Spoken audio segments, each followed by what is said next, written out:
Welcome to the sixth episode of the Building Interactive Website series, where we'll learn how to add tables to our websites. A table is an element that helps us display complex data that's made up of many different rows and columns, and it's commonly used in the real world to display data with many different pieces of information. To begin making a table, we start with the table tag. This serves as the outermost element of the table. This table tag contains table rows inside of it, which are made with the TR element. These table rows contain table cells. In order to create a table cell, we first start with the headers of the table, which are created using TH. I'm planning on making this table contain the names of many different people and their ages.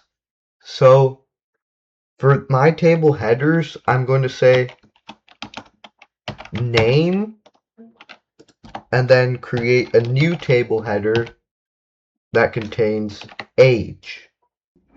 If we run the code at this point, you can see that there are two headers in our table that are visible.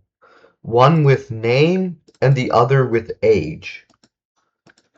Now we can start adding additional rows to the table, which contain table data, which is added using the TD element. The TD element content should match the header that's in the same column as it. So this first TD element in the row aligns with the header that says name. So name should go in this first TD element in the row. I'm going to start with Bob, for example, and then the next table data cell. This aligns with age, so I have to write his age here. I'll just say he's 34, for example. And now you can see a new table row has been created with the name as Bob and the age as 34.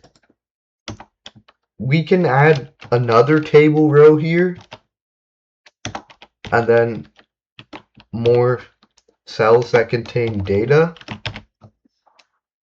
And then this next person is called Johnny and he's 21. And now you can see that this next row is now showing up in our table. So off camera, I added another table header and column for last names, and I changed the previous name header to contain first name instead. To combine the first name and last name headers into a single header, which just says name, then we can create a single TH element instead of these two, and then we can set the call span attribute, which defines how many columns this cell should take up inside this table, and we can set it to 2 to make it span 2 columns, or the width of 2 cells in this table here. Now that we have one single table header for the first name and last names, we no longer need these two separate table header elements. So we can just run the code now. And you can see there's a single name header but two different columns within it. You can also make table data cells span multiple columns in the same way. Just apply the call span attribute to the TD element instead of the TH element, and it'll work exactly the same.